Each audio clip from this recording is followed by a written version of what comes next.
All right, my friends, let's take a look. So let's start with part D here. What exactly is being said here for part D? Limit as n approaches infinity of the nth root of the absolute a sub n is equal to 2. So what is that saying? Well, it's saying that, as n approaches infinity, so at the tail end of the term, you're looking at the way the terms are acting, way at the tail end, and remember it's the tail end of the list where really the convergence or divergence is made to happen. The nth root of the absolute value of a sub n being 2. If I was to undo that nth root by powering both sides up to the nth power, I'd have the absolute value of a sub n would be 2 to the n.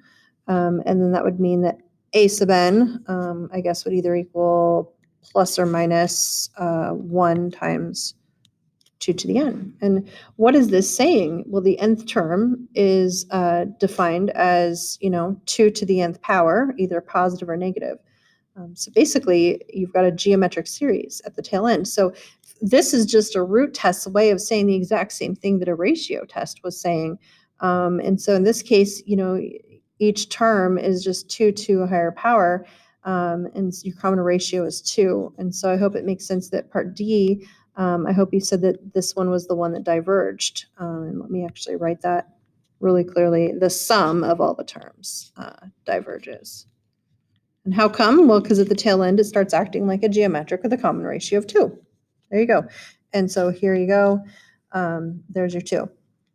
Part B would be the next easiest. Part B would be saying as n approaches infinity, the nth root of the absolute value of a sub n is equal to 1/2. Well, that's like saying that the absolute value of a sub n is equal to the quantity 1/2 to the n.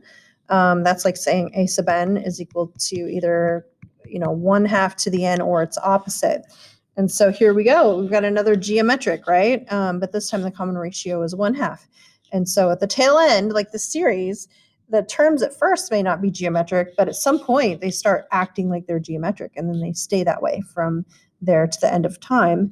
And so in this case, at the tail end, it starts acting like a geometric with a common ratio of 1/2. So it definitely goes to 0 fast enough for the infinite sum to converge. There you go. Anyway, and also, I hope it makes sense that not only will it converge, but if you take the absolute value of the terms, it would still converge. It would still act like a geometric with a common ratio of 1/2. And so the sum will converge absolutely. There we go. Part C, I'm going to skip a couple steps, but part C is saying that as n approaches infinity, a sub n would have been either plus or minus 1. I guess I should say plus or minus 1 to the n. And so what that means is that at some point, this thing kind of flatlines. But this is the one where it would have been an inconclusive because it's just a matter of like, did it flatline before the terms went to 0 fast enough or after? And so this is the one where the root test is inconclusive.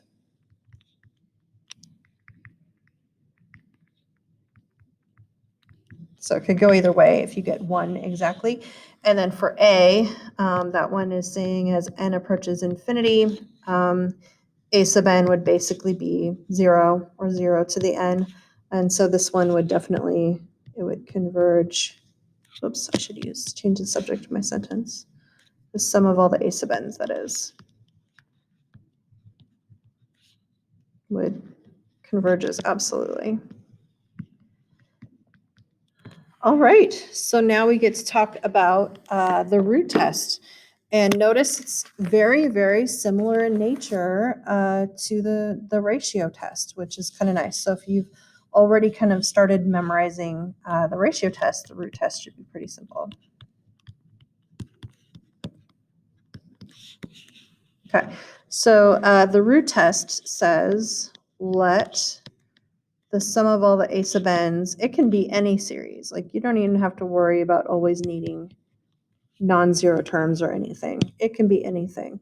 You could have 3 outcomes. The sum of all the a sub n's converges absolutely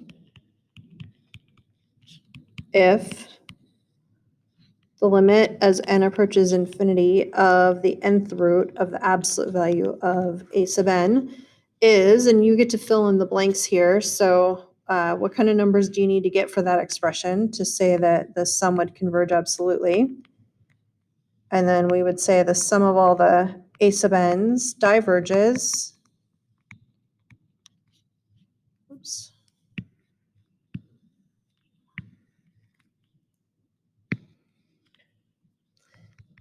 If the limit as n approaches infinity of the nth root of the absolute value of a sub n, you get to complete that.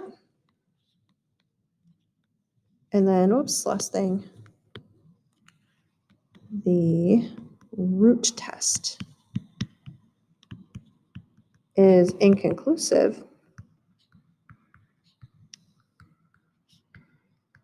if the limit as n approaches infinity of the nth root of the absolute of a sub n is what? Okay, so go ahead and fill in those 3 blanks there. And then I'll check in with you in the next video, and then we'll do an example that practices it, and then we'll be done. It'll be great.